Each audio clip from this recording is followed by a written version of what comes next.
নমস্কার, আমি মৃণালিনী ভট্টাচার্য। ধৈর্য ধরে এই কলকাতা পর্বটি শুনুন, আর ভালো লাগলে লাইক ও সাবস্ক্রাইব করতে যেন ভুলবেন না, কেমন? স্বপ্নের ঘোরটা কাটল ওয়াল ক্লকের ঘণ্টা পড়ার শব্দে।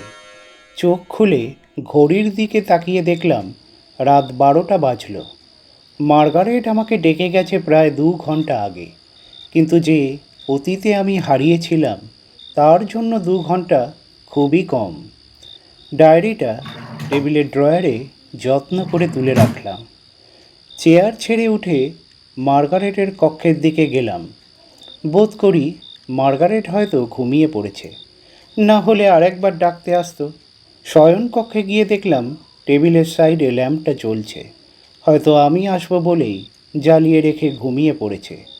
এটা অক্টোবরের 1 তারিখ, তাই বাইরের আবহাওয়া সামান্য শীতল। জানালা দিয়ে মৃদু হাওয়া আসছে। বিছানার সোজাসুজি দেওয়ালে আমার, গুঞ্জনের ও গুঞ্জন মৃণালিনীর ছবিও আছে। সুন্দর গোল্ডেন ফ্রেমের ছবিতে কত হাসি খুশি তারা, আর আমাদের অতীতগুলো। মার্গারেটের সঙ্গে আমার বিয়ে হয়েছে প্রায় 10 বছর কেটে গেছে, কিন্তু আমাদের কোনো সন্তান সন্ততি হয়নি। তা নিয়ে কোনো আক্ষেপ নেই। মার্গারেট অবশ্য আমাকে বলেছিল দ্বিতীয় বিবাহের জন্য, যাতে এত বড় কর্মকাণ্ড যে গড়ে তুলেছি তার একজন উত্তরসূরির কথা ভেবে। কিন্তু আমি সরাসরি এই প্রস্তাব নাকচ করে দিই, কারণ মার্গারেটের প্রতি ভালোবাসা ভাগ করা যায় না, এবং অন্যকে বিয়ে করা মানে মার্গারেটকে অসম্মান করা হবে। আর বাকি রইল উত্তরাধিকার। সেই একজন যোগ্য মানুষ হবে যে এই জায়গায় বসবে। সে শহরের বা দেশের যে কোনো মানুষ হতে পারে। মার্গারেটের সাথে আমার আলাপ অস্ট্রিয়াতে হয়েছিল, সেই স্বর্ণলতার সাথে যখন ইউরোপে যাচ্ছিলাম। তারপর অনেক ঘটনা। ইউরোপের পর্ব বা কেপটাউন বন্দর ছাড়ার পরে কি হয়েছিল সে গল্প নয়, আরেক দিন বলবো। বরং ইউরোপ থেকে যখন কলকাতায় ফিরলাম তখন কি হলো সেটা বলি। আমি মার্গারেটের পাশে খুবই নিঃশব্দে, কোনো রকম নড়াচড়া না করে বালিশে মাথা রাখলাম। চোখ বুজে দেখলাম সেই দিনটা, যেদিন ইউরোপ থেকে কলকাতা বন্দরে আবার পা রাখলাম। প্রায় 5 মাস কেটে গেছিল কলকাতা ছেড়েছিলাম। রওনা হয়েছিলাম অক্টোবর মাসে, ফিরলাম মার্চ মাসে। বন্দরে যখন পা রাখলাম দেখলাম আমাদের অভ্যর্থনা জানানোর জন্য কিছু ভদ্রলোক ফুলের গোছা নিয়ে অপেক্ষা করছে। জানতে পারলাম এরা সবাই স্বর্ণলতার কলকাতার অফিসের উচ্চপদস্থ কর্মচারী। সাথে একজন লয়ারও ছিল, যিনি আমাকে বললেন, আপনি এখন থেকে লেডি স্বর্ণলতার পৈতৃক বাসভবনেই থাকবেন। সমস্ত বন্দোবস্ত করা আছে। আপনার ধর্মতলার বাসার জিনিসপত্র আনিয়ে দেওয়ার ব্যবস্থা করছি আজকেই। অন্যান্য কর্মচারীরা খুবই উৎফুল্লভাবে আমায় সম্বর্ধনা জানালো। বুঝলাম এসবই স্বর্ণলতার কাজ। উনি হয়তো আমাকে পরম যত্নে রাখার কথা বলেছেন, কিন্তু এই আদর আপ্যায়ন বিনা যোগ্যতা প্রমাণে তো গ্রহণ করতে পারি না। এমনিতেই স্বর্ণলতার কাছে আমি গভীরভাবে ঋণী।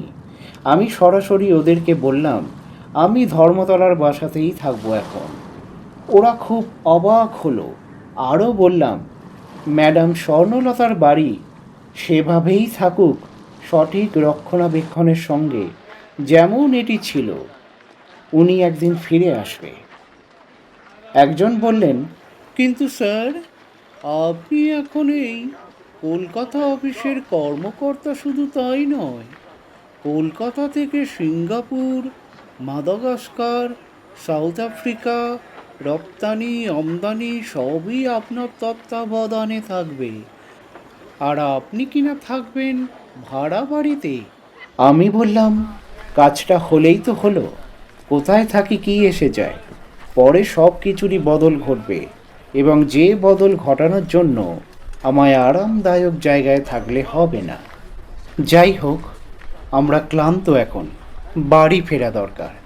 ওরা ঘোড়ার গাড়ির ব্যবস্থা করেই রেখেছিল।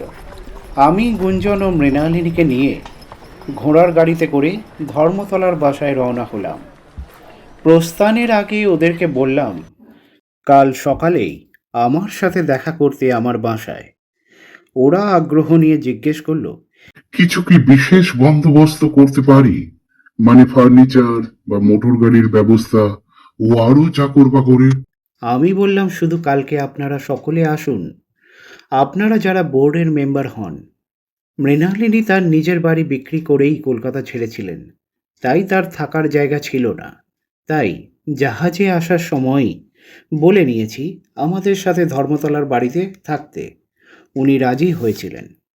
অনেক দিন পর বাড়ি ফিরতে সবাই অবাক হয়ে আমাদের দিকে দেখছিল। বাড়িওয়ালা নিজেও ছিল। স্বল্প বার্তালাপ হলো। আমরা দ্বিতীয় তলে থাকতাম। নিচের ভাড়াটিয়ারা আমাদের অদ্ভুতভাবে দেখছিল। আমি সহজ করার জন্য বললাম, কি শ্যামলী কাকিমা, ভালো আছেন তো?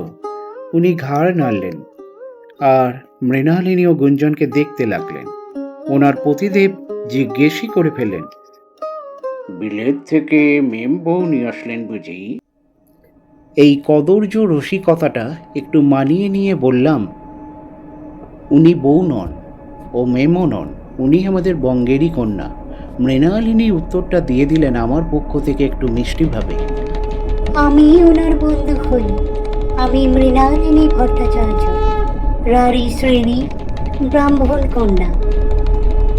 এবারে নিশ্চয়ই মেম বলে ভুল করবেন না পোশাকের জন্য।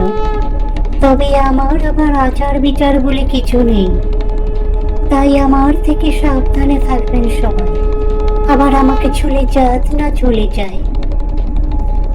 আমি মৃণালিনীর চোখে যেন এক আগুন দেখলাম, যেন এক রাস ঘৃণা ওনার বুকে জমে রয়েছে এই গোঁড়া হিন্দু সমাজের প্রতি। আমি একটু সামলে নিয়ে বললাম, ওফ সুনির্মল বাবু, আমরা অনেক দূর থেকে ফিরছি, তাই বিশ্রামের দরকার। কথাবার্তার জন্য তো এখন অনেক সময় পড়ে রইল। এই সময় বাড়িওয়ালা মৃণাল চ্যাটার্জি কিছু বলতে যাচ্ছিলেন। তার আগেই ওনাকে বললাম, আপনি সন্ধ্যাবেলা একবার আসুন, বিশেষ কথা আছে। তারপর মৃণালিনীর দিকে চেয়ে বললাম, আসুন মৃণালিনী দেবী। গুঞ্জন ওনাকে সাথে করে নিয়ে এলো। অনেক দিন পরে ঘরে প্রবেশ করে একটা ড্যাম্প গন্ধ নাকে ভেসে এলো। আমি সোজা গিয়ে বিছানায় শরীর এলিয়ে দিলাম। এই কাণ্ড দেখে মৃণালিনী বললেন, আপনি বোধ করি ভীষণ ক্লান্ত হয়ে পড়েছেন। খেয়ে দিয়ে একটু বিশ্রাম নেওয়া উচিত। আমি শুয়ে শুয়ে বললাম, সেই রকমই ভাবছি। এও বললাম, ব্যাগে অনেক বিস্কুট, চকলেট, কাজু বাদামও আছে, এগুলো খেয়েই কাটানো যাক। মৃণালিনী যেন গৃহকর্ত্রীর মতো বললেন, সমুদ্রের ওপারে যখন ছিলাম তখন বিলিতি মেম ছিলাম, এখন নয়। কলকাতায় যখন এসে পড়েছি তখন বাঙালিয়ানা খাবার খাবো না কেন? আমি বললাম, বিলেতের মতো তো কোনো রেস্তোরাঁ নেই কলকাতায় যেখানে বাঙালিয়ানা খাবার পাওয়া যাবে, বা আনিয়ে নিতাম। উনি বললেন, আমি রান্না নেহাত খারাপ করি না। আমি এবারে উঠে বসলাম। গুঞ্জনও পাশের ঘর থেকে পোশাক খোলার জন্য মৃণালিনীকে ডাকছিল মনে হয়। আমি উঠে বসে বললাম, আপনি রান্না করবেন? উনি বললেন, যদি অনুমতি দেন তাহলে অবশ্যই করতে পারি। আর ওই বিস্কুট চকলেট খেয়ে আমি থাকতে পারছি না। আমি বললাম, ঠিক আছে, তাহলে তো বাজার করে আনতে হয়। এদিকে বাড়ির কাজের মাসি হয়তো আমাদের আসার খবর পায়নি। কাজের মাসের দরকার নেই, আমি আর গুঞ্জন মিলেই করে নেব। এই সময় বাড়ির কাজের মাসির আবির্ভাব। আমি ঠিক খবর পেয়েছি তোমরা ফিরে এসেছো, তাই বাজার করেই নিয়ে এসেছি। এরপর মৃণালিনীকে কাজের মাসি পিয়ালি হাতে হাতে সাহায্য করলো। তারপর দুপুরে বাঙালিয়ানা মধ্যাহ্নভোজ অনেক মাস পর করা হলো। বিকালে দেখলাম এমিলি ও রোজি, যে দুজন মিস্ট্রেস আমাদের সার্ভিস দেওয়ার জন্য সবসময় সাথে ছিল, তারা এসে হাজির হলো। ওরা আমার হাতে একটা লেটার দিল, যদিও আমি জাহাজ থেকে নামার সময় ওদের নতুন সার্ভিস হিসেবে স্বর্ণলতার বাড়ির তত্ত্বাবধানে পাঠিয়ে দিয়েছিলাম, কিন্তু স্বর্ণলতা যে সমস্ত খোঁজখবর রেখেছেন তা আমার জানা ছিল না। লেটারে লেখা আছে ওরা আমাকে সার্ভিস দেওয়ার জন্য নিয়োজিত, সাথে আরও কয়েকজন সার্ভেন্ট এসেছে। জাহাজে থাকা স্যুটগুলো নিয়ে ও আরও কিছু নতুন স্যুট ও রোলস রয়েসটিও নিচে দরজার বাইরে আনা হয়েছে। এই গলির সামনের ও আশেপাশের বাসিন্দারা বাড়ির বাইরে এসে রোলস রয়েসটিকে মিউজিয়ামে রাখা মূল্যবান বস্তুর মতো অবাক হয়ে দেখছিল। আমি বললাম, ওকে, ম্যাডামের যখন এই ইচ্ছা তাই হোক, কিন্তু তোমাদেরও থাকার একটা ব্যবস্থা করতে হবে আমাকে।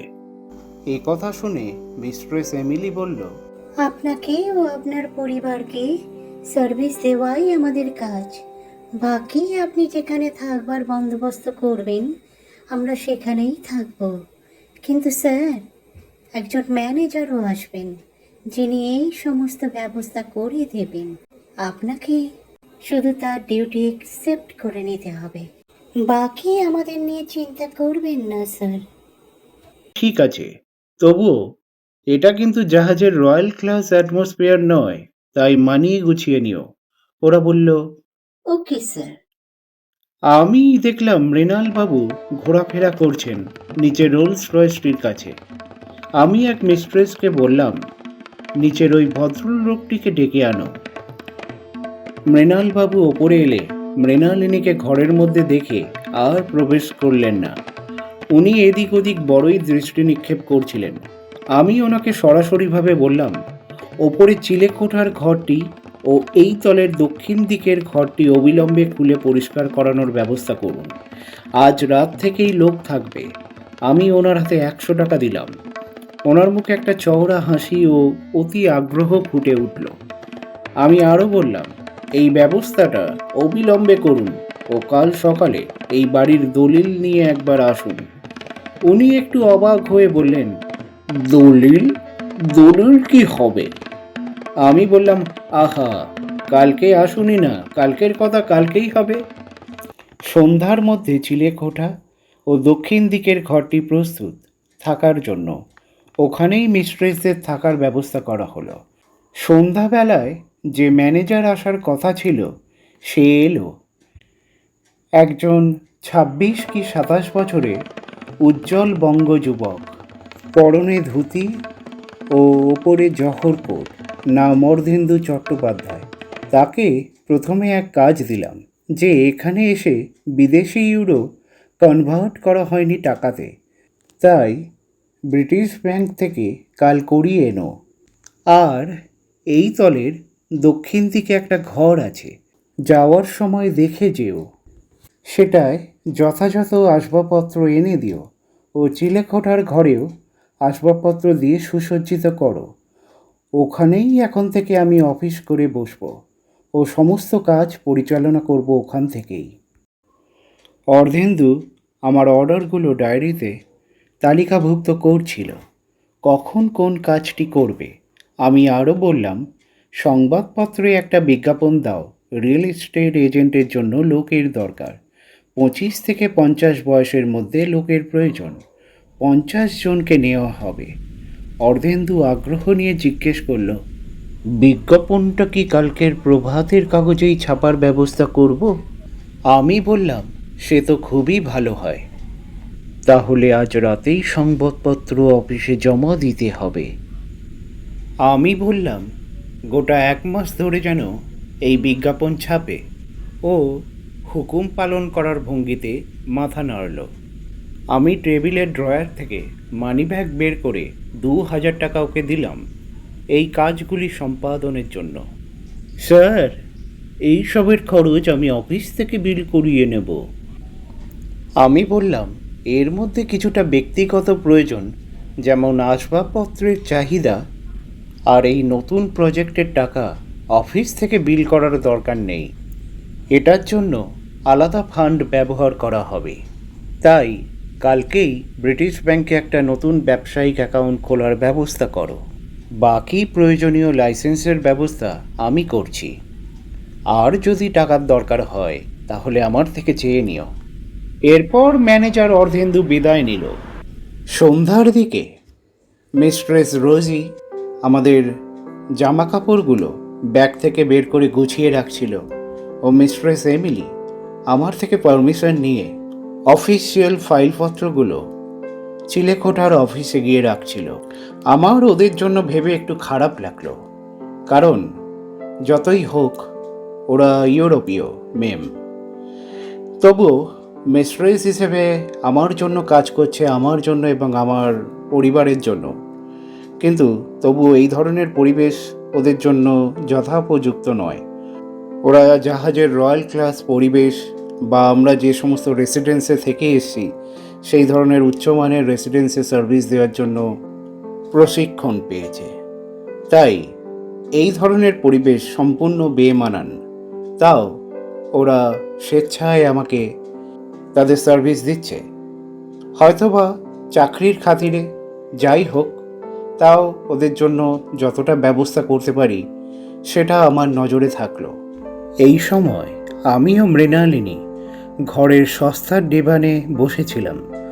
সস্তার বললাম কারণ গত 5 মাস যাবৎ আমরা যে ধরনের পরিবেশে কাটিয়ে এসেছি সেখানে ঘরের আসবাবপত্র থেকে সমস্ত জিনিসই ছিল অত্যন্ত মূল্যবান, যেখানে মানুষ প্রতি মিনিটে হাজার হাজার ইউরো খরচ করতে দ্বিতীয়বার ভাবতো না। কিন্তু সেই পরিবেশ থেকে এই পরিবেশ সম্পূর্ণ ভিন্ন, অত্যন্ত মামুলি। আমি দেখলাম পিয়ালি মাসি চা ও কিছু মুখরোচক জলখাবার নিয়ে এলো আমাদের জন্য, আর বলল, দিদিমণির জল খাবার ও ঘরে খাচ্ছে। আমি মজা করে একটু বললাম, তা পিয়ালি মাসি, তোমাকে সাহায্য করার জন্য তো আরও 2 জন চলে এসেছে। পিয়ালি মাসি তখন বলল, দাদা বাবু, এইসব মেয়েদের কথা কি আর আমি বুঝতে পারি? আমি হলাম মুখ্য সূক্ষ্ম মানুষ, আমার কথা তারা বুঝবে কি করে? আমি বললাম, তারা খুব বুঝবে, কারণ তুমি তাদের দিদিমণি এখন থেকে। আর তুমি মাসি আর অন্য বাড়িতে কাজ করার কোনো দরকার নেই, এখানে আমার কাছে করো। তোমাকে মাসিক 500 টাকা দিলে হবে তো? পিয়ালি মাসি তো অজ্ঞান হওয়ার মতন অবস্থা, হাঁ করে অবাক হয়ে তাকিয়ে থেকে বলল, 500 টাকা? এ তো 5 বছরেও আয় করতে পারবো না, আর 1 মাসে 500 টাকা? এবার মৃণালিনী বললেন, হ্যাঁ গো মাসি, 500 টাকাই তুমি পাবে, সাথে মাসে 2টো করে নতুন শাড়ি আর ওষুধপত্রের খরচ আলাদা। পিয়ালি মাসি অবাক হয়ে সরলভাবে আমাকে জিজ্ঞেস করলো, আচ্ছা দাদা বাবু, বিলেতে গিয়ে কি তোমার লটারি লেগেছে দাদা বাবু, যে এত মাইনে দেবে, তারপর এত কাজের জন্য মেয়ে এসেছে, বাইরে বিলেতি মোটর গাড়ি, কতজন ফরমাইশ খাটার লোক আসছে? আমি হাসি হাসি মুখে বললাম, ধরো সেই রকমই কিছু ঘটেছে, তোমার আমার দুঃখের দিন আর থাকবে না। তোমার 2টো ছেলে স্কুলে পড়তে যায় তো? পিয়ালি মাসি ঘাড় নাড়ল। আমি মৃণালিনীকে দেখিয়ে বললাম, এই দিদিমণি এখানে একটা স্কুল গড়বে, যেখানে বিনা খরচে পড়াশোনা করানো হবে। ছেলে ও মেয়ে উভয়ই পড়াশোনা করতে পারবে। সরকারি স্কুল ছাড়িয়ে বরং এই দিদিমণি স্কুলে ভর্তি করে দিও পরে। এই সময় মৃণালিনী উঠে গিয়ে পাশের ঘরে গেল, তারপর একটা কাঁচের জার নিয়ে এলো, আমাদের সেই বিলেত থেকে আনা বিস্কুটের জার, সাথে কয়েকটি চকলেট বার মাসির হাতে দিয়ে বললেন, এটা নাও, তোমার ছেলেদের জন্য নিয়ে যেও যাওয়ার সময়। পিয়ালি মাসি আনন্দ করে ওগুলো নিল। আমি আবার হাতে 200 টাকা দিলাম, বললাম কাল আরও কিছু দেব, কাল ব্যাংক থেকে বিদেশি টাকা ভাঙিয়ে আনি, তারপর দেব। পিয়ালি মাসি বলল, না না দাদা বাবু, এত টাকা দেওয়ার দরকার নেই, বাড়িতে যদি চুরি হয়ে যায় তাই তোমার কাছে থাকুক, পরে যা প্রয়োজন হবে তেমন চেয়ে নেব। আমি বললাম তাই হোক। পরের দিন সকালে ব্রেকফাস্টের আগেই দেখলাম কলকাতার অফিসের লোকেরা এসে হাজির, যারা কালকে বন্দরে অভ্যর্থনার জন্য এসেছিল। আমাদের সামনের বসার ঘরে মোটামুটি এই আগত 5 জনের বসার জায়গা হয়ে গেল। পিয়ালি মাসির পরিবর্তে মিস্ট্রেস রোজি ওদের চা ও কিছু জলখাবার সার্ভ করলো। যদিও এটা মিস্ট্রেসদের কাজ নয়, মিস্ট্রেসদের কাজ হলো আমাকে দৈনন্দিন কর্মতালিকা অনুসারে অবগত রাখা ও প্রয়োজনীয় ড্রেস কোডের রিকোয়ারমেন্ট অনুযায়ী আমাকে সুসজ্জিত করা, কোথায় ভিজিট করতে যাচ্ছি সেই হিসেবে ও অফিসিয়াল কিছু কাজে আমাকে সাহায্য করা যদি আমার তাদেরকে প্রয়োজন হয়। তবে এক্ষেত্রে কয়েকটি প্রয়োজন তাদের হচ্ছে না, যেহেতু কোনো উচ্চমানের জায়গায় বসবাস করছি না যেখানে অলওয়েজ ড্রেস কোডের প্রয়োজন হবে বা তাদের অ্যাসিস্ট্যান্টের দরকার হবে। তাই এই ধরনের গৃহস্থলীর কাজ তারা নিজেরাই বেছে নিয়েছে। অফিস থেকে আগত লোকেরা একটু দ্বিধা বোধ করছিল। আমি ওদেরকে সহজ করার জন্য বন্ধুসুলভ আচরণের অনুরোধ করলাম। বললাম, আমিও আপনাদের মতো ম্যাডাম স্বর্ণলতার কোম্পানির কর্মচারী, তাই আমাদের একত্রিত হয়ে কাজটি করতে হবে। সবাই নিজেদের পরিচয় দিলেন। কোম্পানির অ্যাডভাইজার ও আইনি পরামর্শদাতা গৌরাঙ্গ চট্টোপাধ্যায়, বড়বাবু head clerk Nikhilesh Samaddar, accountant Subarna Mukhopadhyay, বিভাগীয় ম্যানেজার সত্যসুন্দর ভট্টাচার্য ও কার্গো ইন্সপেক্টর শ্রাবণ্য রায়। আমি সকলকে বললাম, এখন থেকে সমস্ত রকম কাজ আমি এখান থেকেই পরিচালনা করব, তবে প্রতিদিনই অফিসে ভিজিট করে আসব। একটা রিয়েল এস্টেট প্রজেক্ট গড়ে উঠবে, তাই আমি গৌরাঙ্গ চট্টোপাধ্যায়কে নির্দেশ করে বললাম, এই রিয়েল এস্টেট কোম্পানির স্ট্রাকচার তৈরি করতে যে আইনি অনুমতির প্রয়োজন তা আপনি এই সপ্তাহের মধ্যে সম্পাদন করুন। উনি বললেন, ব্রিটিশ সরকারকে একটা নজরানা মনে হয় দিতে হবে, তাহলে কাজটা একটু তাড়াতাড়ি হবে। কর্পোরেশনের পারমিশন, ম্যাজিস্ট্রেটের পারমিশন আমি করিয়ে নিতে পারবো। আমি বললাম, এর আয়তন একটু বড় হবে, যাতে পরবর্তীকালে সমগ্র ভারতবর্ষে ছড়িয়ে পড়তে পারে। সেক্ষেত্রে বড় লটের থেকে পারমিশন করাতে হবে। এবারে বড় লটের মর্জির ওপরে নির্ভর করছে। আমি একটু ভেবে বললাম, আপাতত এই পারমিশনগুলো করান, বড় লটের ব্যাপারটা আমি দেখছি। বাকিদের নানান রকম নির্দেশ দিলাম ও জানতে চাইলাম নেক্সট শিপমেন্ট কবে আছে। বিভাগীয় ম্যানেজার জানালো, এই মাসের 15তম দিনে। আমি জানতে চাইলাম, দার্জিলিং চা কি ইতিমধ্যে মজুদ আছে? উনি বললেন, আগের মাসেই একটা কনসাইনমেন্ট এসেছিল, প্রায় 2000 কেজির মতো মজুদ আছে 500 গ্রামের প্যাকেটে। আমি জিজ্ঞেস করলাম, রিকোয়ারমেন্ট কতটা? উনি জানালেন 5000 কেজি। আমি তখন একটু উদ্গ্রীব হয়ে উঠলাম, তাহলে তো এখনই 3000 কেজি আরও আনাতে হবে, তারপর সেগুলোর প্যাকেজিং করাতে হবে। ম্যানেজার জানালেন, আমরা ম্যাডামকে জানিয়েছিলাম, উনি বললেন শিপমেন্ট কম্প্রোমাইজ করো, মানে ফার্স্ট শিপিংয়ে 2000 কেজি, পরে আরও 3000 কেজি 15 দিন অন্তর পাঠিও।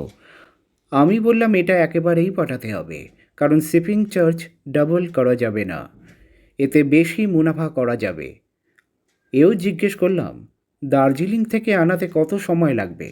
উনি বললেন, আমরা এখান থেকে টেলিগ্রাম করলে 1 সপ্তাহের মধ্যে আসবে, আর র টিয়ের রিফাইন করে প্যাকেজিং করতে আরও 5 দিন, তবে এক্ষেত্রে এক্সট্রা লেবার লাগবে। তাই ম্যাডাম এই রকম পরামর্শ দিয়েছিলেন। 2 দিনের মধ্যে শিপইয়ার্ডের গুদামে মজুত করলেও ইন্সপেকশনের কাজটা একটু আননোটিসড হয়ে যেতে পারে, তবে 15 তারিখের মধ্যে রওনা হতেই হবে। আমি একটু ভেবে বললাম, এখানের কোনো বড় মার্চেন্ট আছে কলকাতায় যার কাছ থেকে আমরা নিতে পারি? ওনারা সবাই একটু অবাক হলেন।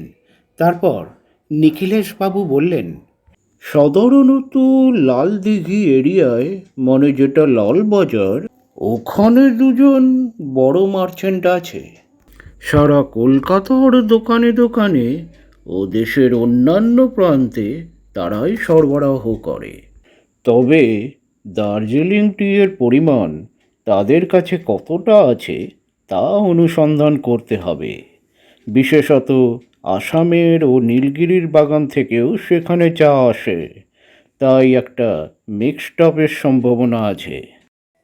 আমি বললাম, আজই লোক পাঠান বা নিজে চলে যান ওই মার্চেন্টের কাছে। পিওর দার্জিলিং টি কতটা আছে জানুন, ও অন্যান্য আরও কোথাও থেকে পাওয়া গেলে সেখান থেকে আনানোর ব্যবস্থা করুন। উনি বললেন, এখানের পর্যাপ্ত দার্জিলিং টি বা মকাইবাড়ি টির সাধারণত সাহেবরাই ক্রেতা। সাহেবরা 1 মাস দার্জিলিং টি না খেলেও চলবে, আর এখানের মার্চেন্টকে প্রলোভন দেখান পরে আরও বড় কন্ট্রাক্ট দেওয়ার জন্য, আর দার্জিলিংয়ের টি স্টেটে টেলিগ্রাম করে দিন পরবর্তী কনসাইনমেন্টের জন্য 10,000 কেজি চা প্রস্তুত রাখতে। এটা আমি আফ্রিকাতে পাঠাবো। ওরা সম্মত হলো ও ম্যানেজার বললেন, পরবর্তী শিপমেন্ট জুন মাসে আছে, সিঙ্গাপুরে। আমি বলে উঠলাম, তাহলে তো স্পষ্টই হয়ে গেল, আগে থেকে মজুদ রাখতে হবে। ওরা আমার অর্ডারটি বুঝে নিল, তারপর চা জলখাবার খেয়ে চলে গেল।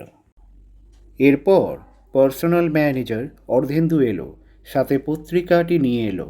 যদিও সকালের সংবাদপত্র এসে পড়ে আছে, এখনও খুলে দেখা হয়নি। ম্যানেজার আমাকে বিজ্ঞাপনটা দেখালো, যেটা আমি ছাপতে বলেছিলাম। সংবাদপত্রের 2য় পাতায় বড় করে বেরিয়েছে। ইতিমধ্যে দেখলাম গাড়ি করে ফার্নিচার চলে এলো চিলেকোঠার অফিসের জন্য। সুন্দর উডেন পলিশ টেবিল, চেয়ার, ল্যাম্পসেট, নানান রকম কালার পেন, পেন্সিল, বিভিন্ন মাপের স্কেল, একটা ফাইল র্যাক, টাইপরাইটার ও একটা ব্ল্যাকবোর্ড দিয়ে চিলেকোঠাকে অফিসে রূপান্তরিত করা হলো।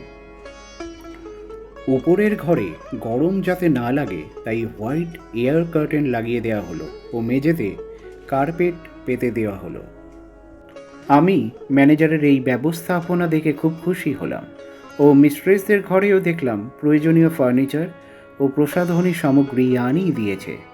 এতে মিস্ট্রেসরা খুব খুশি হয়েছে এবং আমার ঘরের বৈঠকখানার জন্য একটা সুন্দর শৌখিন মেহগিনি কাঠের ডিভান ও মেহগিনি চেয়ার সেট আনিয়ে দিয়েছে।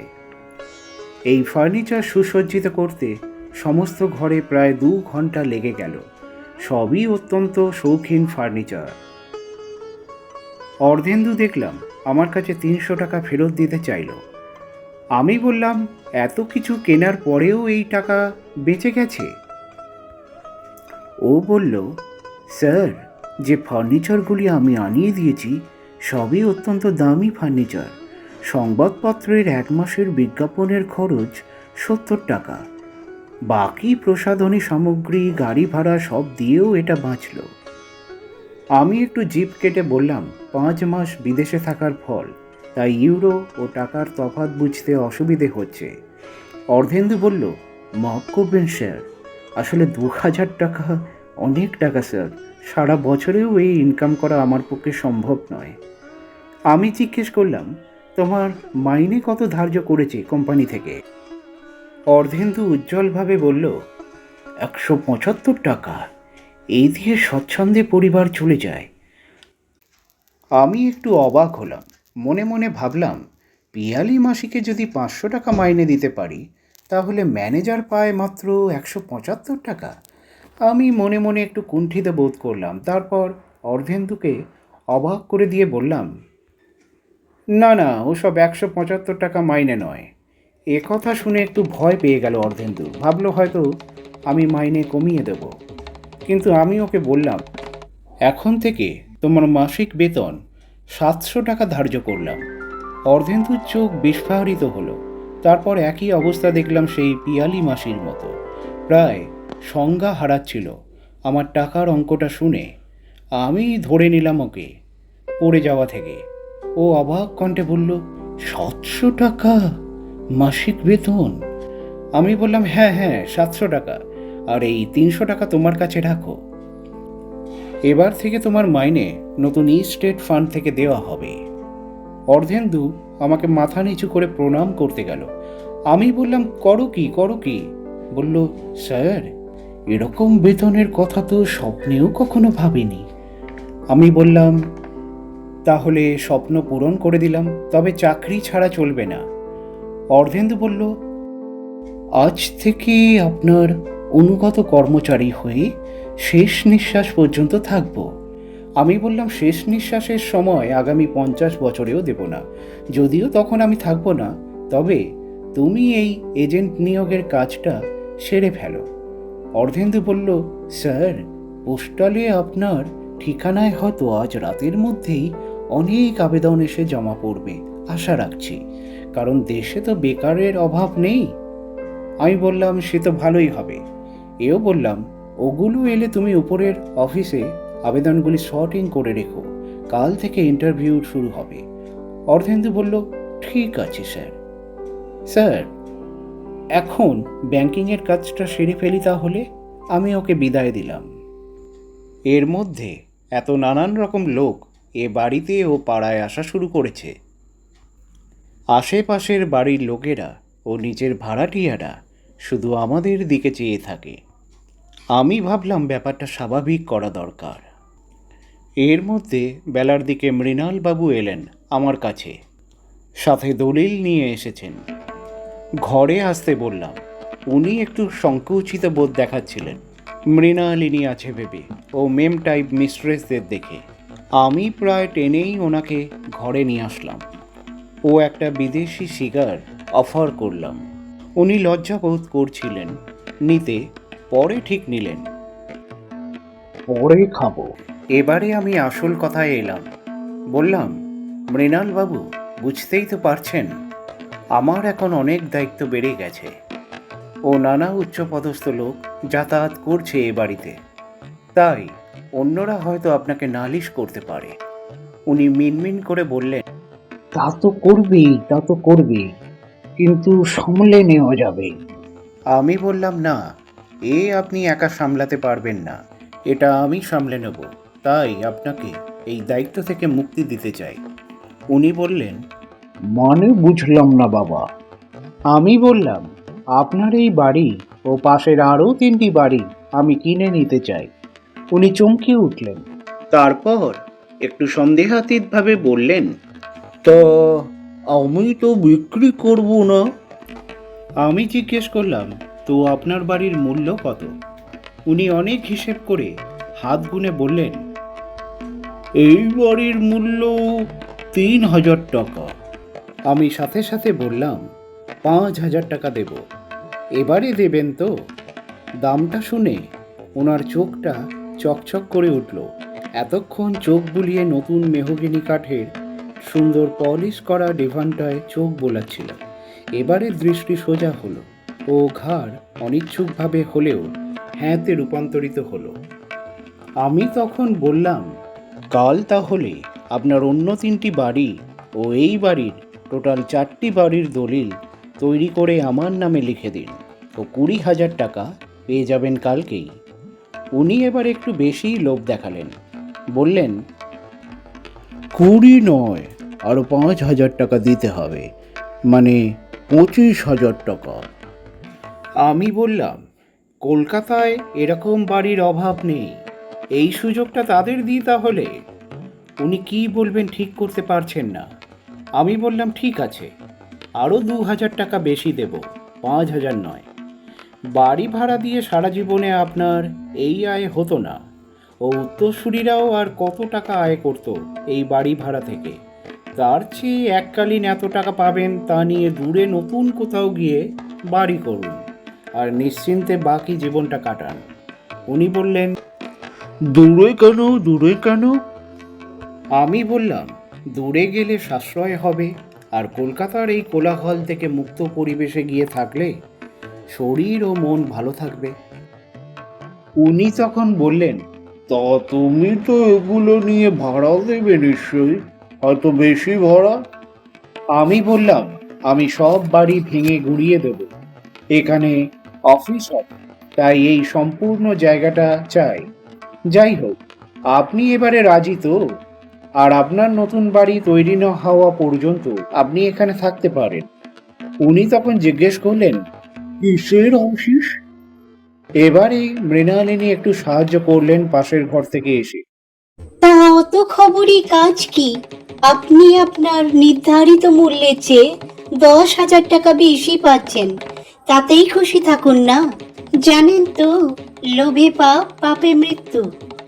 এবারে মৃণালবাবু ধুতি গুটিয়ে উঠে দাঁড়ালেন, মুখটা বেজার করে বললেন, আসি তাহলে, আমি মেয়ে মানুষের সাথে কথা বলি না। মৃণালিনী হেসে উঠলেন। উনি প্রস্থানের সময় আমি একটু জোর গলায় বললাম, কালকে কিন্তু দলিল তৈরি করে আনবেন দয়া করে। উনি সিঁড়ি দিয়ে তড়িঘড়ি নামতে নামতে উচ্চ কণ্ঠে বললেন, ঠিক আছে ঠিক আছে। ওপাশের ঘর থেকে পিয়ালি মাসি বেরিয়ে এসে গজগজ করে বলে উঠল, পুরো লোভ দেখেছ? 3 কাল গিয়ে 1 কালে ঠেকেছি, এখনো কত টাকার লোভ। আমি দেখলাম মৃণালিনী ফ্যামিলি ড্রামাতে বেশি জড়িয়ে পড়ছে। তাই দুপুরে মধ্যাহ্নভোজের পর দুজনকে নিয়ে, মানে মৃণালিনী ও গুঞ্জনকে নিয়ে বসলাম। তারপর জিজ্ঞেস করলাম, সোশ্যাল ওয়েলফেয়ার সোসাইটি গঠনের ব্যাপারটায় কতটা এগিয়েছেন। মৃণালিনী একটু লজ্জায় পড়ে গেল, আর গুঞ্জন তো মৃণালিনীর দিকে চেয়ে তারপর আমাকে বলল, কাজটা পিয়ালি মাসিকে দিয়েই শুরু করা যাক না? আমি একটু আগ্রহ নিয়ে তাকালাম। মৃণালিনীও অবাক হয়ে জানতে চাইল। গুঞ্জন বলল, দেখো আঙ্কেল, আমাদের কাজ সব ধরনের মেয়েকে পড়াশোনা ও হাতের কাজ শেখানোর জন্য এই সোসাইটিতে আনা ও সাথে বিলিতি আদব কায়দা শেখানো। তাই পিয়ালি মাসি যে যে বাড়িতে কাজ করত, সেই বাড়িগুলো, তারপর তাদের মারফত আরও অন্য বাড়িগুলোয় গিয়ে আমাদের দেখতে হবে কতজন মেয়ে আছে, তার একটা লিস্ট বানাতে হবে। আমি গুঞ্জনের কথা শুনতে শুনতে মনের মধ্যে একটা ছক বানালাম। বললাম, শুধু কতজন মেয়ে আছে তা নয়, একটা তালিকা বানা, কতজন কুমারী মেয়ে আছে, কতজন বিবাহিত, কতজন বিধবা, তাদের অর্থনৈতিক অবস্থা ও পারিবারিক পরিবেশ ও জাতি। মৃণালিনী আমাকে জিজ্ঞেস করলেন, আচ্ছা, পারিবারিক পরিবেশটি কিভাবে চিহ্নিত করব তালিকার ক্ষেত্রে?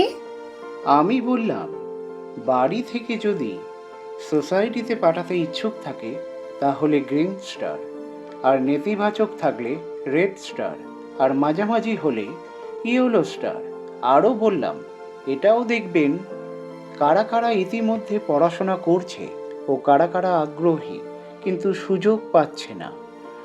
বাকি আমি কাল একটা জায়গার খোঁজ করছি যেখানে আপাতত সোসাইটির স্থাপনা করতে পারেন ও আরও শিক্ষকদের নিয়োগ করার ব্যবস্থা করতে পারেন। মৃণালিনী বললেন, এক্ষেত্রে সচেতন ধর্মভাবনা ও সংস্কার ভাবনা মুক্ত শিক্ষকের প্রয়োজন, ও আমাদের চিন্তায় বিশ্বাসী হতে হবে, বা পেশাদার শিক্ষকও হতে পারে। এই কাজটি আমি সামলে নিতে পারবো, কিন্তু অনুরোধ করব এই নিয়োগের জন্য একটা বিজ্ঞাপনের ব্যবস্থা করতে। আমি আগ্রহ নিয়ে বলে উঠলাম, এটা আর কি এমন ব্যাপার? আপনি বিজ্ঞাপনের ভাষাটি লিখে দিন ও ওটা ম্যানেজার অর্ধেন্দুকে দিয়ে দিন, কালই ছাপার ব্যবস্থা করে দেবে। মৃণালিনী বললেন, সে তো খুব ভালোই হয়। এদিকে গুঞ্জন বলল, তাই ইন্টারভিউ এর ব্যবস্থা কোথায় এখন করা হবে? আমি গুঞ্জনকে বললাম, এই বৈঠকখানাটাই অ্যারেঞ্জ করে নিয়ে আপাতত কর, পরে সোসাইটির জন্য জায়গার ব্যবস্থা হয়ে গেলে ওখানে চলে যাবি।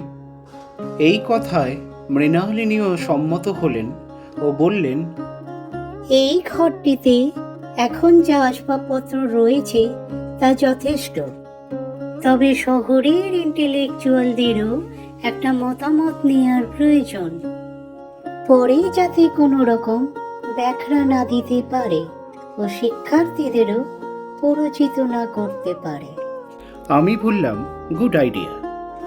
আরও বললাম, তাহলে কি তথাকথিত উচ্চশিক্ষিত সমাজকে একবার আমন্ত্রণ জানাবো? আমাদের তরফ থেকে আমন্ত্রণ জানাবো না প্রথমে, বরং বিজ্ঞাপনের ভাষায় ওদের টেনে আনবে। এই পরিকল্পনায় প্রাথমিক যা খরচ হবে তা আমি দেব, দয়া করে না করবেন না। ঠিক আছে, সেটাই হবে যেটা আপনি চান, তবে নির্মাণের সুবন্দোবস্ত আমি করছি। এবারে গুঞ্জনের দিকে তাকিয়ে বললাম, তোর এন্ট্রান্স পরীক্ষা 1 বছর আগেই দিয়েছিস এবং পাসও করেছিস, তাই এবারে ডাক্তারিতে ভর্তি হয়ে যা কলকাতা মেডিকেল কলেজে। এই কথায় মৃণালিনীও সায় দিয়ে বললেন, একদম ঠিক কথা, তোমাকে কিন্তু ডাক্তারিটা পড়তেই হবে। গুঞ্জনের অন্য কাজে যতটা উৎসাহ নিয়ে আগ্রহ দেখাচ্ছিল, এই ব্যাপারটা ম্লান মুখে ঘাড় নাড়ল। সন্ধ্যার দিকে অর্ধেন্দু এলো। ও ইউরো কনভার্ট করে এনেছে 50,000 টাকার মতো। যদিও খুব সুরক্ষিতভাবে এনেছে, টাকার ব্যাগটি নিজের হাতে একটি শিকল দিয়ে বেঁধে নিয়েছে এবং ঘোড়ার গাড়িতে করে এসেছে। উপরন্তু ব্যাংকের অ্যাকাউন্ট খোলার আবেদনপত্র এনেছে। ও জানালো, কোম্পানির অ্যাকাউন্টের ক্ষেত্রে প্রয়োজনীয় অনুমতিপত্র দেখাতে হবে। আমি বললাম, 1 সপ্তাহের মধ্যেই হয়ে যাবে। থাক এখন এই আবেদনপত্র, যতদিন না অনুমতিপত্র তৈরি হয়ে আসছে। অর্ধেন্দু জানালো, সেক্ষেত্রে আমরা কিন্তু কোম্পানির এক্সিস্টিং অফিসের অনুমতিপত্র দেখিয়ে অ্যাকাউন্ট ওপেন করতে পারি। আমি জানালাম, সেটিও করা যায়। পরে আরেকটি চলতি অ্যাকাউন্ট খুলে নেওয়া যাবে নয়, যখন পারমিশন সার্টিফিকেট হাতে চলে আসবে। এই কথা শুনে অর্ধেন্দু অতি আগ্রহ নিয়ে জানালো, তাহলে কালকেই ব্যবস্থা করছি এই অ্যাকাউন্টের। আমি বললাম, অ্যাকাউন্ট ওপেনিং করে 10,000 টাকা তাদের জমা করে দিও, প্রয়োজনে আমি যাব। ও উৎসাহ নিয়ে বলল, সে তো ভালোই হয় স্যার, যেহেতু আপনি এই অ্যাকাউন্টের প্রাইম অথরাইজ সিগনেটরি হবেন, তাই আপনার উপস্থিতির একবার প্রয়োজন হবে। আমি বললাম, বেশ, কালকে আমি যাব তোমার সাথে। আরও বললাম, একটি জায়গার দরকার, খালি জমি বা নির্মাণ আছে এমন হলেও চলবে, কিন্তু একটু বড় প্রশস্ত জায়গা হলে ভালো হয়। অর্ধেন্দু জিজ্ঞেস করলো, এই রিয়েল এস্টেট প্রজেক্টের জন্য তো? আমি জানালাম, তার লক্ষ্য তো কলকাতার সমস্ত বাড়ি হবে, কিন্তু এটা একটা শিক্ষা প্রতিষ্ঠানের জন্য প্রয়োজন, একটু বৃহৎ জায়গা দরকার। ও একটু ভেবে জানালো, রাজাবাজারে একটা স্কুল বাড়ি আছে, কিন্তু পরিত্যক্ত, খুব বেশি বড় না হলেও 12 কাঠা জমির মধ্যে স্কুল বাড়িটি আছে। আমি মিস্ট্রেস এমিলিকে বললাম, মৃণালিনীকে পাশের ঘর থেকে ডেকে আনতে। মৃণালিনী এলে ওকে জানালাম জমির পরিমাণ। উনি প্রফুল্ল হয়ে বললেন, আপাতত এই পরিমাণ জায়গা যথেষ্ট হবে ও যেটা বলছে। আর পরিত্যক্ত স্কুল বাড়ি, সেটা একটু মেরামত করে পরিচ্ছন্ন করিয়ে নিলেই হবে। আমি আশ্বাস দিয়ে বললাম, পুনর্নির্মাণের চিন্তাটা আমার হাতে ছেড়ে দিন, এটা একেবারে নতুন করে বানিয়ে দেব। আপনি শুধু আমাদের সকলের লক্ষ্য পূরণের পরিকল্পনা করুন। মৃণালিনী আত্মবিশ্বাসের সঙ্গে বললেন, তারই কাজ চলছে, তার প্রথম ধাপেই বিজ্ঞাপন। উনি একটি চিরকুট অর্ধেন্দুর হাতে এগিয়ে দিলেন, বললেন, দৈনিক সমস্ত পত্রিকার কর্মখালিতে যেন এটা বিজ্ঞাপিত হয় কালকে। সাথে উনি 100 টাকা দিচ্ছিলেন। আমি ওনাকে বারণ করলাম, বললাম, এই টাকা রাখুন, এরপর অনেক বই কেনার দরকার হবে একটি লাইব্রেরির জন্য। উনি হাতটা ফিরিয়ে নিলেন, তারপর উজ্জ্বল চোখে আমার দিকে তাকালেন। আমার কথার অর্থ উনি বুঝতে পেরেছেন বুঝলাম। পরদিন ব্যাংকে সহযোগিতার জন্য গৌরাঙ্গবাবুও এসেছিল কোম্পানির লিগ্যাল ডকুমেন্ট নিয়ে। এতে অ্যাকাউন্ট ওপেনিংয়ের কাজটা আরও তৎপরতার সাথে সংঘটিত হলো। অ্যাকাউন্টে 10,000 টাকার পরিবর্তে 15,000 টাকা জমা করা হলো এবং এটা একটা প্রায়োরিটি অ্যাকাউন্ট হিসেবে গণ্য করা হলো ব্যাংকের তরফ থেকে। আমি এই অ্যাকাউন্টে সিগনেটরি মেম্বার অ্যাড করলাম। আমি ছাড়াও মৃণালিনী অ্যাকাউন্ট থেকে টাকা তুলতে পারবে এবং অর্ধেন্দুও পারবে, সেক্ষেত্রে আমার প্রাইম সিগনেচার লাগবে। যাই হোক, এই কাজটি সমাপ্ত হলে অর্ধেন্দু আমাকে নিয়ে গেল রাজাবাজারের জমিটি দেখাতে, যেখানে পরিত্যক্ত স্কুলটি আছে। আমি গাড়িতে বসে থাকলে ও গিয়ে আশেপাশে খবর নিল এই জায়গাটির ব্যাপারে। আমি লক্ষ্য করছিলাম এই রোলস রয়েসটি কলকাতায় নিয়ে বেরোতে লোকের কাছে দর ম্যাজিস্ট্রেট সাহেবের মতো হয়ে দাঁড়িয়েছে। যদিও আমি স্যুট পরেই বেরিয়েছিলাম, তাই লোক একটু ভীরু প্রকৃতির আচরণ করছিল। অর্ধেন্দু যখন আশেপাশে খবর নিচ্ছিল, খুব সহজেই জানতে পারল এই জায়গাটি কার। জানতে পারা গেল চন্দ্রকান্ত সেন নামে এক ব্যক্তির জায়গা এটি। তবে উনি গত হয়েছে অনেক বছর হয়ে গেছে। ওনার উত্তরসূরি 4 ছেলে 2 কন্যা এই সম্পত্তির অংশীদার, যারা বিবি গাঙ্গুলি স্ট্রিটে থাকে। এক্ষেত্রে অর্ধেন্দু আমাকে অনুরোধ করল, এটা যেহেতু শরিকি সম্পত্তি, তাই এদের সাথে মিটমাট অন্যভাবে করতে হবে, সহজে রাজি হবে না। তাই ক্যালকাটার ফেডারেশন ক্লাবের কিছু ছেলে নিয়ে গিয়ে ওদের বোঝাতে হবে, না হলে অনেক ঘোরাবে এবং সময় লাগবে। তাই এটা আমার উপরে ছেড়ে দিন স্যার, আপনি বাড়ি ফিরে যান, এইসব ব্যাপারে আপনাকে জড়াতে হবে না। আমি একটা দীর্ঘশ্বাস নিয়ে বললাম, ঠিক আছে, তাই করো, তবে দেখো কোনো ঝামেলা টামেলা করো না। অর্ধেন্দু আশ্বাস দিয়ে বলল, একদম নিশ্চিন্তে থাকুন স্যার, কালকের মধ্যেই প্রপার্টির কাগজ আপনার হাতে এসে পৌঁছবে। আমি আশাহত চোখে ওর দিকে তাকালাম। তারপর ড্রাইভারকে বললাম, চলো তাহলে বাড়ির দিকে। অর্ধেন্দু হাসি মুখে হাত নেড়ে বিদায় জানালো। আসার সময় ড্রাইভারকে বললাম, গাড়ি লাল দিঘির দিকে নাও, টেলিগ্রাফ অফিসে যাব। আমি টেলিগ্রাফ অফিসে এসে পকেট থেকে সেই কনির দেওয়া ভিজিটিং কার্ডটা বের করলাম। অপারেটরকে বললাম কেপটাউনের অফিস ঠিকানায় একটা মেসেজ ট্রান্সমিট করতে। মেসেজটা ছিল, কনি, আমি নীলকমল রায়। সেই কেপটাউনে গল্ফ কোর্সে আপনার সঙ্গে সাক্ষাৎ হয়েছিল, হয়তো আপনার আমাকে মনে আছে। আপনাকে প্রয়োজন কলকাতায়। পোস্টাল অ্যাড্রেসটিও দিলাম। টেলিগ্রাফ অফিস থেকে বেরিয়ে আসার সময় ভাবলাম একটা বেল কলের প্রয়োজন, তাই মনস্থ করলাম এখনই সেটা করা যাক। গাড়িতে উঠে ড্রাইভারকে নির্দেশ দিলাম, 7 কাউন্সিল হাউস স্ট্রিটের দিকে চলো। ড্রাইভার জিজ্ঞেস করলো, স্যার, ওরিয়েন্টাল টেলিফোনের অফিসে? আমি ড্রাইভারের ভালো অনুমান করার ক্ষমতা দেখে হাসি মুখে বললাম, হ্যাঁ, একদম ঠিক ধরেছ। ওরিয়েন্টাল টেলিফোন এক্সচেঞ্জে যখন রোলস রয়েস নিয়ে পৌঁছালাম, তখন হাত ঘড়িতে দেখলাম বেলা 12:30 বাজে। অফিসে প্রবেশ করে রিসেপশনে জানতে চাইলাম বেল টেলিফোনের জন্য আবেদন কিভাবে করব। রিসেপশন থেকে একটি ফর্ম দিল এবং আমার পেশা জানতে চাইল। আমি আমার পরিচয় জানালাম ব্লু সি লাইন কোম্পানির হাই কমান্ড হিসেবে। ডেস্কে বসে থাকা বাঙালি মধ্যবয়স্ক লোকটি পরিচয়ের প্রমাণ জানতে চাইল।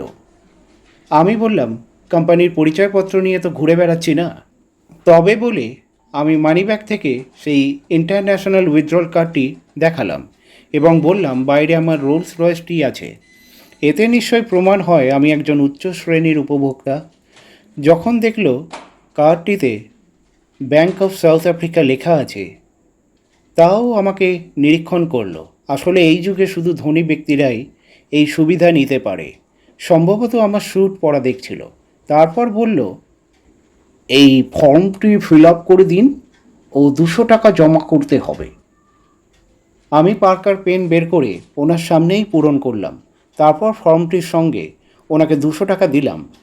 মানি ব্যাগে অনেকগুলি টাকার মধ্যে থেকে যখন 200 টাকা অনায়াসেই বের করে দিলাম, তখন কিছুটা বিশ্বাস করলো মনে হয়। উনি অন্য রেজিস্ট্রারে তথ্যগুলো লিখতে লিখতে বলল, আপনার রোলস রয়েস আছে বললেন, নয়? আমি ঠোঁটের কোণে হাসি এনে বললাম, হ্যাঁ। তা আপনি কখনো চেপেছেন? উনি বলল, না, আমি একজন সামান্য কর্মচারী, রোলস রয়েস চাপার সৌভাগ্য কোথায়। উনি একটা রিসিপ্ট কেটে দিল। তারপর বলল, এটা ভেরিফিকেশন হয়ে 7 দিনের মধ্যে ঠিকানা ইনস্টল করে দিয়ে আসবে। আমি একটু ভেবে বললাম, 7 দিন লেগে যাবে? উনি বলল, হ্যাঁ, ভেরিফিকেশন হতে তো সময় লাগবেই। আমি তখন মানিব্যাগ থেকে আরও 300 টাকা বের করে বললাম, এটা দিলে কি তাড়াতাড়ি হবে? উনি কিন্তু কিন্তু করছিল, তাই আরও 200 টাকা বাড়ালাম। উনি সাথে সাথে হাত বাড়ালো ও পকেটে ঢুকিয়ে নিল। তারপর গদগদ হয়ে বলল, কালকের মধ্যেই পৌঁছে যাবে। আপনাকে চিনতে ভুল করেছি স্যার, আর যদি কোনো সাহায্য করতে পারি বলবেন। আমি তখন একটু গলা ভারী করে বললাম, তো এখানে এসে বলতে হবে না লোক পাঠিয়ে দিলেই হবে? উনি বলল, আরে না না, আপনাকে আর কষ্ট করে আসতে হবে না, লোক পাঠিয়ে দেবেন। টেলিফোন অফিস থেকে বেরোনোর সময় আমি মনে মনে একটু হাসলাম।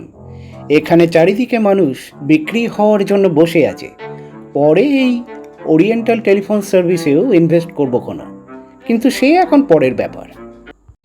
বাড়ি ফিরে দেখলাম গুঞ্জন ও মৃণালিনী বেরিয়েছে।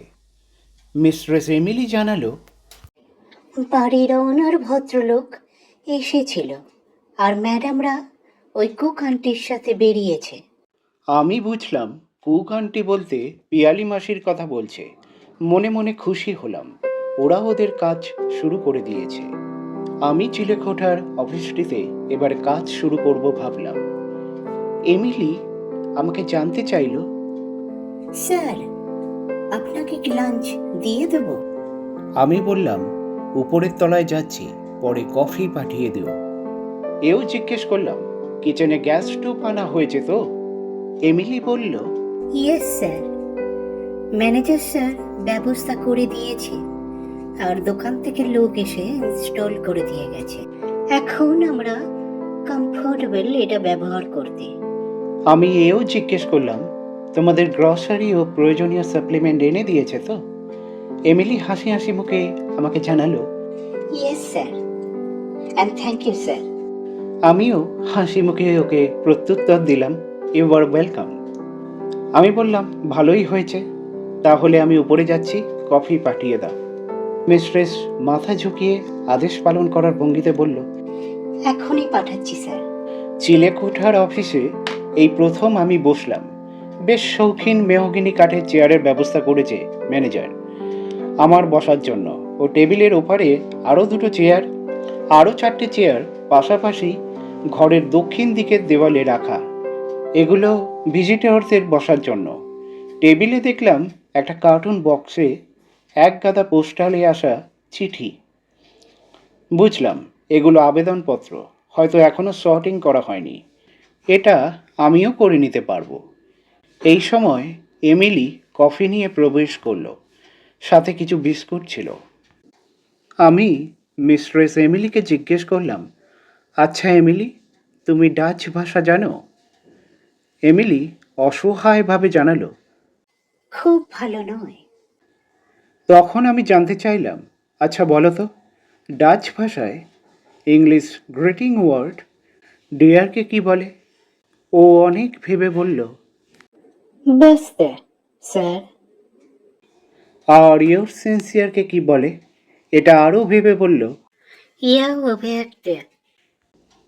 আমি পকেট থেকে এমিলিকে একটা 100 টাকার নোট বের করে দিলাম। এমিলি 2 হাত বাড়িয়ে ফর্মাল ভঙ্গিতে গ্রহণ করলো ও থ্যাংক ইউ বলল। আমি ঠিক করলাম আবেদনগুলির শর্টিং পরে করব। তার আগে অ্যান্ড্রিউকে পত্রটা লিখে ফেলি। ওর ঠিকানাটা আমাকে যাওয়ার সময় দিয়ে গেছিল, যত্ন করে সবসময় এটা নিজের কাছে রাখতাম। এখন এটা মানি ব্যাগে আছে। চিঠিতে অ্যান্ড্রিউকে কলকাতায় আসার জন্য লিখলাম। আরও 2টি পত্র স্বর্ণলতাকে ও কনিকে লিখলাম। স্বর্ণলতা সম্ভবত এখন ইরানে আছে, কিন্তু ওনার এডিনব্রার ঠিকানায় লিখলাম। উনি আমাকে বলেছিলেন ইরান থেকে উনি এডিনব্রাতে ফিরবেন বা নিউ ইয়র্কে ফিরতে পারেন, তাই 2টো ঠিকানার জন্যই লিখলাম। কফিতে যখন চুমুক দিলাম তখন কফি ঠান্ডা হয়ে গেছে। ম্যানেজার অর্ধেন্দু দুপুর 3টে নাগাদ এসে জানালো, স্যার, কালকের মধ্যেই ওই প্রপার্টি আপনার হস্তগত হবে, আর নিচে দেখলাম এই বাড়ির মালিক এসেছে। আমি বললাম, খুব ভালো কাজ করেছো। আচ্ছা, এই 4টে লেটার পোস্ট করে দেওয়ার ব্যবস্থা করো তো।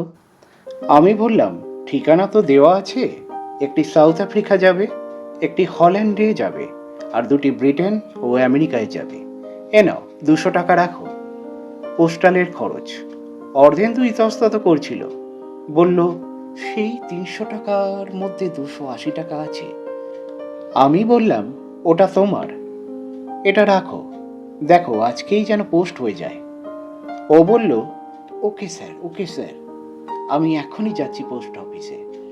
ঘর থেকে বেরোনোর আগে বললাম, আবেদনগুলি আমি সর্ট আউট করে নেব কোনো, পোস্টাল করা হয়ে গেলে তুমি একটু বিশ্রাম নিও। অর্ধেন্দু প্রফুল্ল মুখে জানালো, থ্যাংক ইউ স্যার, সন্ধ্যাবেলায় আপনার সাথে দেখা করব, আর বিশ্রাম এখানে এসেই করে নেব এই আবেদনগুলি সর্ট আউট করতে করতে। আপনি যান স্যার, আমি এগুলো করে নেব। আমি কিছু বলতে গিয়েও থেমে গিয়ে সম্মতি দিলাম। নিচে বৈঠকখানায় মৃণালবাবু অপেক্ষা করছিলেন, হাতে একটা ব্যাগ দেখলাম। আমি এসে বসতে উনি সাথে সাথে চওড়া হাসি মুখ করে বললেন, খুব কাজে ব্যস্ত মনে হয়। আমি বললাম, হ্যাঁ সেই রকমই। আপনি উইল এনেছেন? উনি হ্যাঁ হ্যাঁ করতে করতে একটি উইল বের করলেন, বললেন, এই একটিতেই 4টি বাড়ির কথা লেখা আছে। উনি উইলটা এগিয়ে দিলেন, তারপর গদগদ সুরে বললেন, টাকা আজই পাবো তো? আমি উইল পরীক্ষা করতে করতে বললাম, আজই কি, এখনই পাবেন। সম্পূর্ণ উইলটা বাংলাতেই লেখা ছিল, তাই আর্দ্র প্রান্ত সবটাই খুঁটিয়ে খুঁটিয়ে পড়ে নিলাম। দেখলাম সবই ঠিক আছে। তারপর বুঝে দেখলাম মৃণালবাবুর মতো লোকের পক্ষে উইলে কারচুপি করার মতো দুঃসাহস হবে না। তাও ওনাকে বললাম, বসুন। মিস্ট্রেস রোজি ওনাকে চা দিল। আমি মিস্ট্রেসকে ইশারায় বললাম ওনার ওপর নজর রাখতে। পাশের ঘরে আলমারি থেকে ব্রিফকেসটা বের করলাম। সদ্য ভাঙিয়ে আনা 50,000-এর মধ্যে 15,000 খরচ হয়েছে, ওখান থেকে 20,000 টাকা নিলাম। তারপর এ ঘরে এলাম।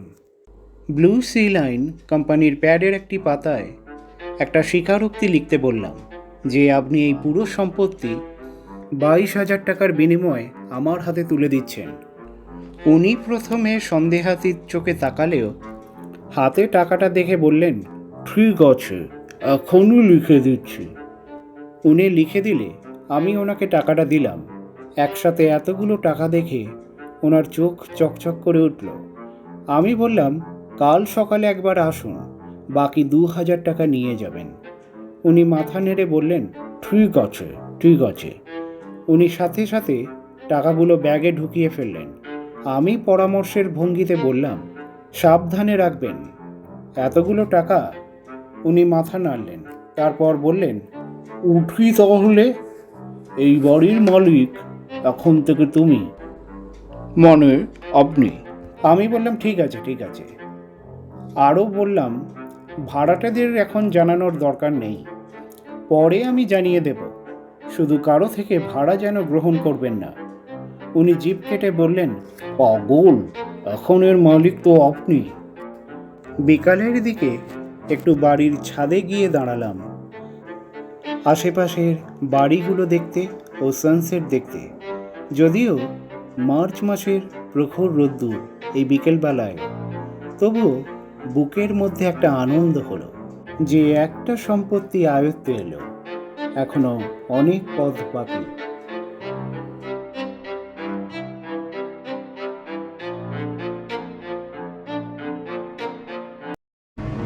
অফিসার, ওকে ছেড়ে দিন, ওকে এখনই ছেড়ে দিন, ওর কোনো দোষ নেই। How dare you command me like that? You native! Now I will beat you instead. Sir, give me permission to engage. Yes, affirmative.